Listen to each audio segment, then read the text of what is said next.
भज मन गोविंदा। गोविंद गोविंद गोपाल भज मन गोविंदा। गोविंदा गोपाला गोविंदा गोपाला। गोविंद गोविंद गोपाल भज मन गोविंदा। गोविंद गोविंद गोपाल भज मन गोविंदा। गोविंदा गोपाला गोविंदा गोपाला। सभी पुण्यात्मा बहुत आकार चित होकर के सुनिएगा। अब बात आती है, ये भाव दे कर्म जन्य सगुण है और ना निर्गुण है। ये परमात्मा का देह है, परम आत्मा का देह है। जो आत्मा में रमण करता है, अपने को आत्मा ज्ञान में रहता है, उसको ये भाव देह मिलता है। लेकिन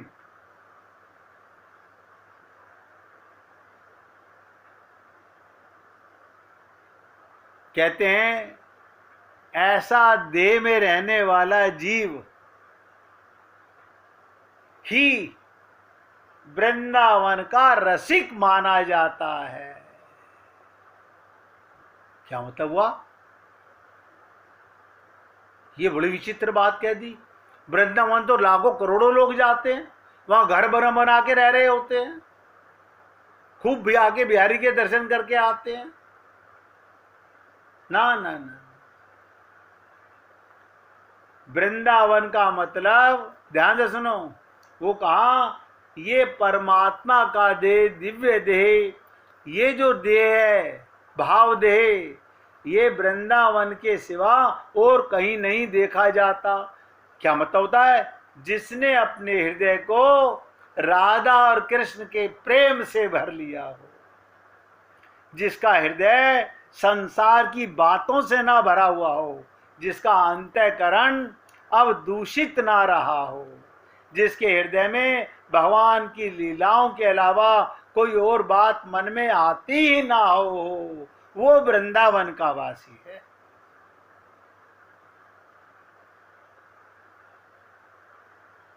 वृंदावन में रहने से वृंदावन का वास नहीं होता। आत्मज्ञान के बाद, गुरु की शरणागति के बाद, संसार का चिंतन छोड़कर, अभी आपने सुना संन्यास का धर्म क्या है, उसी प्रकार से ये दिव्य देह होता है।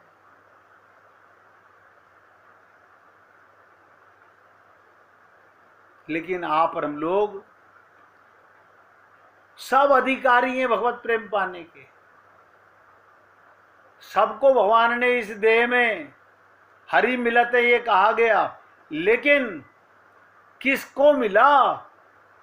जो देह से उठ गया, जो मरने वाले शरीर से अमृत की तरफ चला गया, जिसे आत्मज्ञान हो गया, जिसे राम मरे तो मैं मरे का ज्ञान हो गया। जैसे कबीर ने कहा, देह मरे तू ना रोना, मैं मरूं तू ना रोना, क्योंकि मैं शरीर नहीं हूं, मैं आत्मा हूं। कभी ये मूर्खता तुम भी ना करना। अब आप सोचिएगा, आप और हम लोग तो वृंदावन का मतलब क्या समझते हैं? यहां से 150 किलोमीटर दूर जहां भगवान ने लीलाएं की थी उसे वृंदावन कहते हैं। अरे जिसके हृदय में 24 घंटे लीलाएं चल रही हैं, वो 24 घंटे वृंदावन में वास करता है, उसका भाव हृदय बनता है।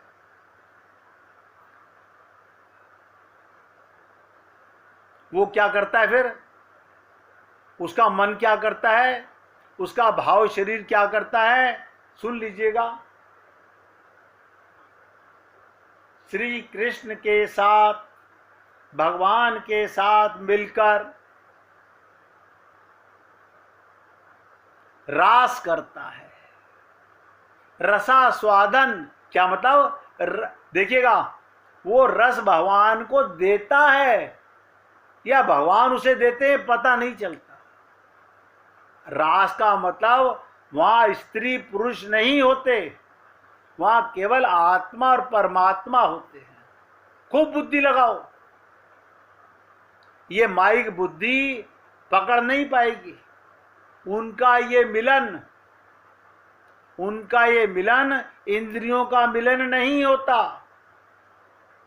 अकाम भाव देह का लीला होती है।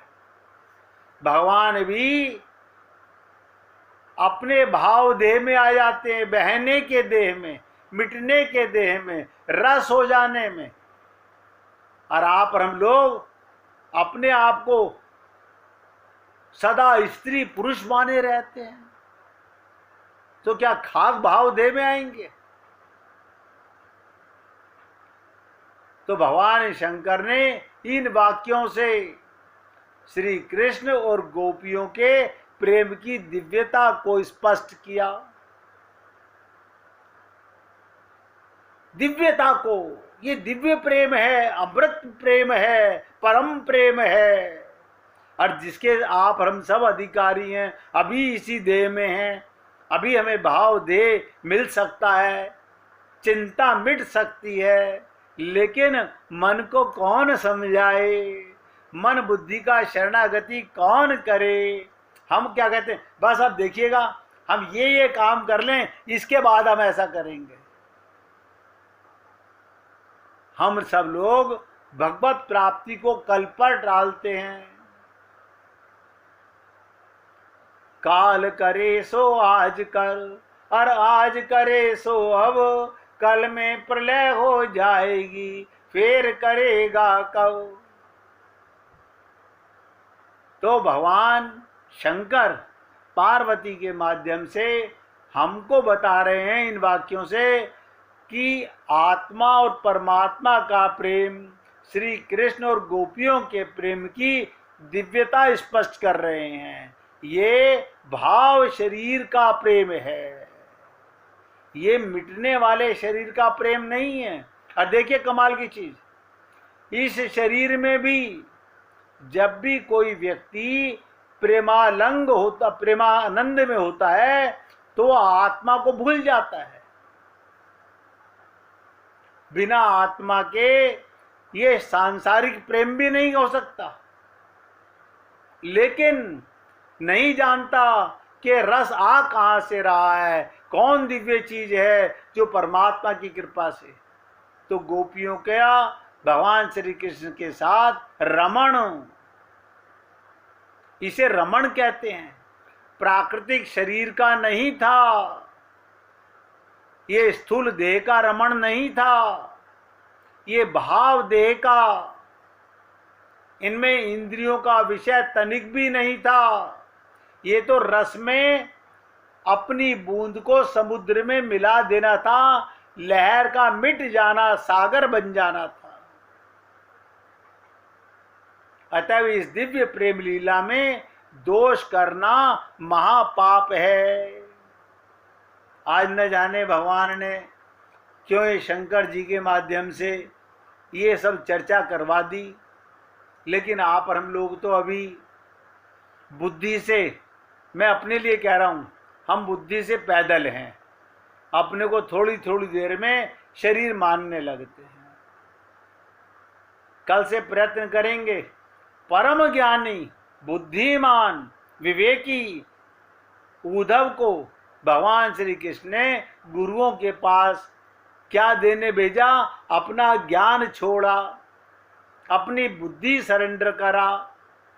वो गया था उनको अज्ञानी समझ करके।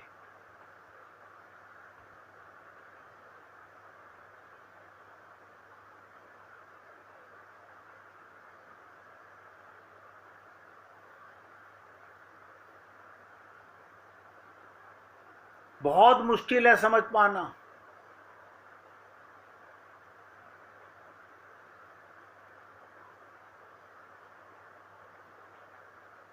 देखिएगा, मन के छिद्र बंद करो, मन के छिद्र बंद करो, ये क्या बात हुई? मन की तरंग मार लो, बस हो गया भजन, आदत बुरी सुधार लो, बस हो गया भजन।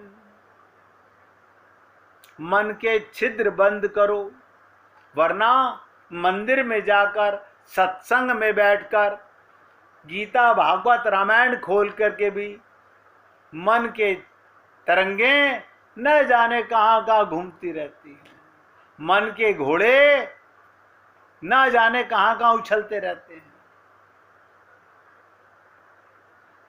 अब सोचिएगा, अगर मन के छिद्र बंद करोगे तो क्या होगा? रात्रि बीत गई और खेतों में सुबह का सूरज फैल रहा है। हृदय में, ये हृदय तुम्हारा खेत है। संसार से संबंध अलग हो गया मन के शांत होते ही। एक छोटा सा नाला अभी भी पार हुआ है, गाड़ी की आवाज सुन, चांदनी के फूलों से सफेद बगलों की एक पंक्ति सूरज की ओर उड़ रही है। अब भगवान की ओर बगलों की पंक्ति उड़ रही है। फिर क्या हुआ? इस निर्जन में उसका रुकना भला लगा, मेरे अपरित सह यात्री भी उठ आए। क्या मतलब? जैसे स्टेशन पर ट्रेन की सीटी सुनकर उस ट्रेन को पकड़ने वाले यात्री उठ करके तैयार हो जाते हैं, ऐसे ही आत्मज्ञानी, ध्यान से सुनिएगा, मन के छिद्र बंद करके भगवान के प्रेम की ट्रेन पकड़ने के लिए उत्सुक होकर के भावनात्मक शरीर में, दिव्य शरीर में, भगवान की लीलाओं में अपना जीवन गुजारने लगते हैं।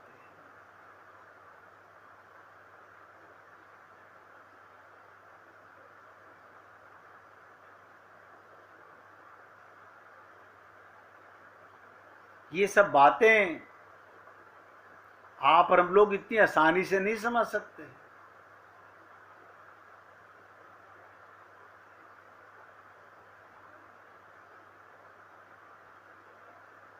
एक भक्त कह रहा है कि कल मैं एक बगीचे में गया था, कुछ साथी साथ थे, एक को प्यास लगी, उसने बाल्टी कुएं में डाली, कुआं बहुत गहरा था, बाल्टी खींचने में श्रम पड़ा, बाल्टी जब लौटी तो खाली थी, सब हंसने लगे।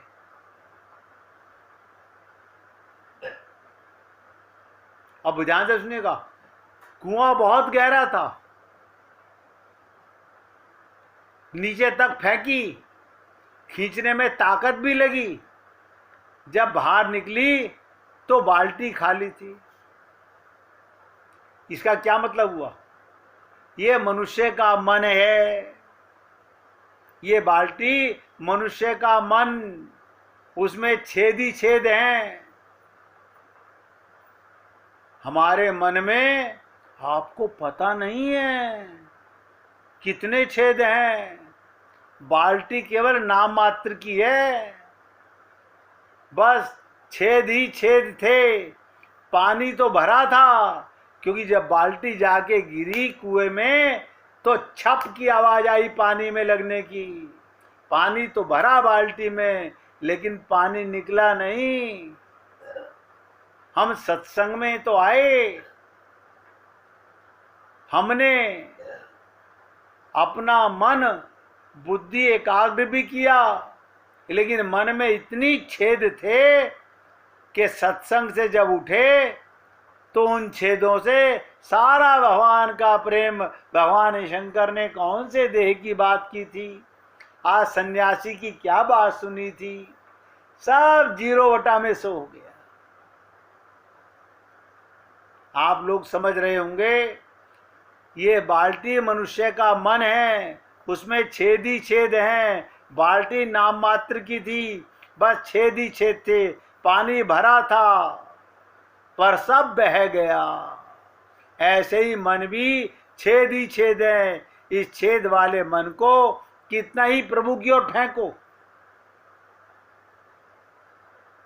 आप भी सोचते होंगे कहां कहां से ये शब्द आते हैं। ये भगवान की कृपा है। हम मंदिर में खूब जाते हैं और वहां पर कितने हम वफादार भगवान के प्रेमी बन जाते हैं, ये भगवान जानते हैं और आपका दिल जानता होगा।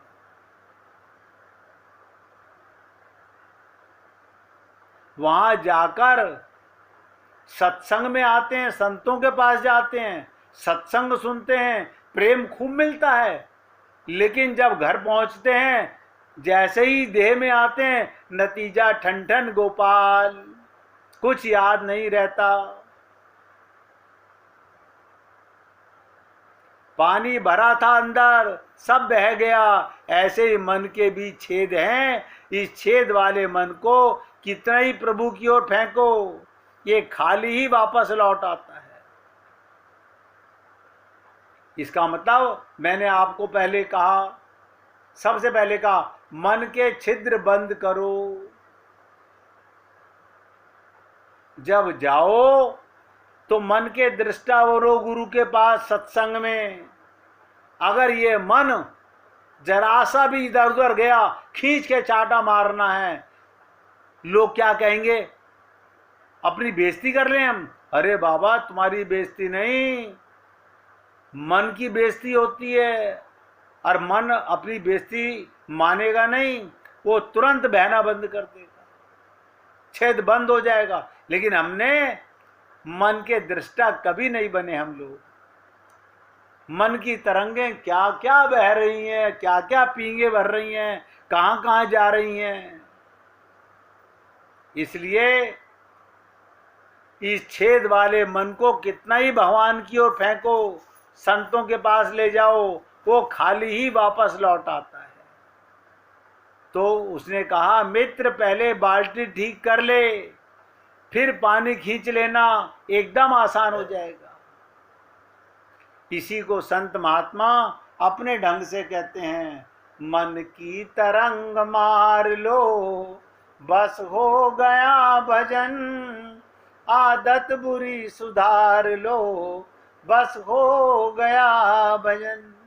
लेकिन हम समझते ही नहीं। हम तो मन के साथ न जाने कहां कहां बह जाते हैं। हम तो कहीं नहीं गए, आज अपने घर में थे। आपको पता है आप कहां कहां गए हो? आपका मन का, हाँ, मन तो पता नहीं कहां कहां गया था, वो भी याद नहीं। जब सोचने लगोगे तब आप सबको पता चलेगा। दफ्तर भी गया था, स्कूल में भी गया था, कॉलेज में भी गया था, पियर में भी गया था, ससुराल में भी गया था, बहन के पास भी गया था, भाई के पास भी गया था। ये क्या है ये? आप सोचो कितने छेद है हमारे मन में।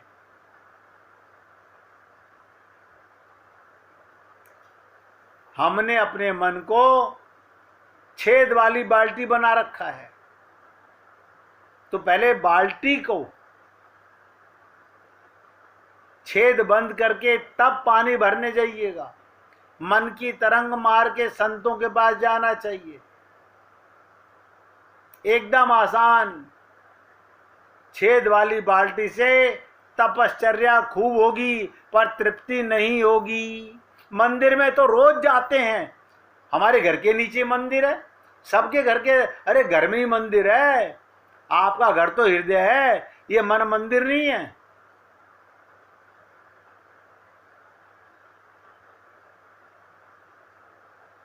मगर याद रखना, तपश्चर्या बहुत होगी, खूब पैरों की तोड़ाई होगी, खूब परिक्रमाएं होंगी, लेकिन नतीजा ठन ठन गोपाल मिलने वाला है। और स्मरण रहे, भगवान ना कृपालु हैं ना अकृपालु हैं।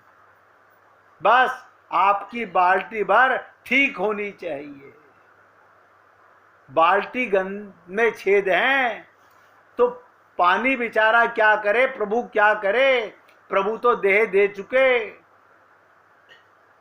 भगवान ने दे दिया, संत महात्माओं का संग दे दिया। कुआं तो हमेशा पानी देने को राजी है, संत तो सदा प्रेम देने को तैयार हैं। उनकी ओर से कभी कोई इंकार नहीं है, कभी इंकार नहीं है। उनका तो काम ही बांटना है। अब बताइए, कुआं अपने पानी को खुद पिएगा क्या? संत जो भगवान का प्रेम मिला है उसे अपने पास क्या करना है? उसे तो लुटाने में मजा आता है। कोई प्याऊ खोल के बैठा हो और पानी ना पिलाए, ये कैसे हो सकता है? आप बहुत विवेकी बुद्धिमान श्रोता हैं, आपसे निवेदन करूंगा पूरी एकाग्रता के साथ समझने का, जानने का और अपने मन के दृष्टा बनने का प्रयत्न कीजिए। कल भगवान की कृपा से उद्धव जी को लेके आएंगे और उनके साथ आगे की चर्चा में श्री गणेश करेंगे। लेकिन पहले बता रहा हूँ, अगर नतीजा ठन ठन को पार लेना है तो बाल्टी के छेद खुले रखना, और अगर भगवत प्रेम पाना है, कल्याण करना है, इसी देह में, भगवान हृदय में बैठा हुआ है, सबके बैठा हुआ है। भगवान प्रेम देने में कभी मना नहीं कर रहा, कोताही नहीं बरत रहा। सांसों का खजाना दे रखा है, लेकिन हम ही ऐसे हैं कि भगवान की कृपा के पात्र नहीं बनना चाह रहे। हमें कुपात्र नहीं, हमें पात्र बनना है। आज अपने सत्संग को यहाँ विराम दे रहा हूँ। अब भगवान का महामंत्र का जाप करेंगे बस। हरे कृष्ण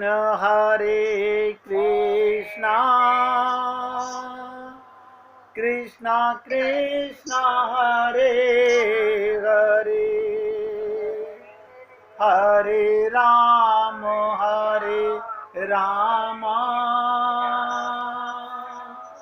राम राम हरे हरे, हरे कृष्ण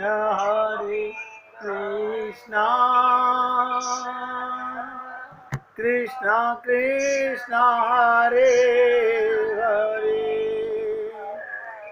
हरे राम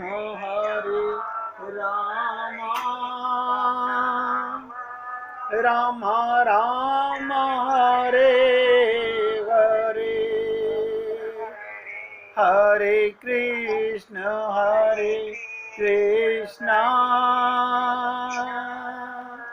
कृष्णा कृष्णा हरे हरे,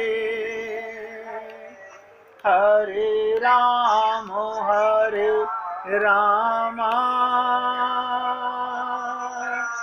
राम राम हरे हरे, हरे कृष्ण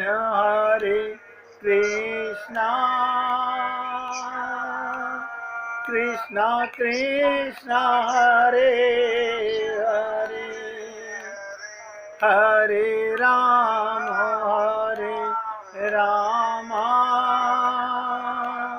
राम राम हरे हरे। बोलिए वृंदावन बिहारी लाल की जय। जय जय श्री राधे, जय जय श्री राधे। बोलिए लाल जी का मंगल हो, सभी भक्तों का मंगल हो। सबको राधे राधे भैया, सबको राधे राधे भाई, राधे राधे, राधे राधे जी।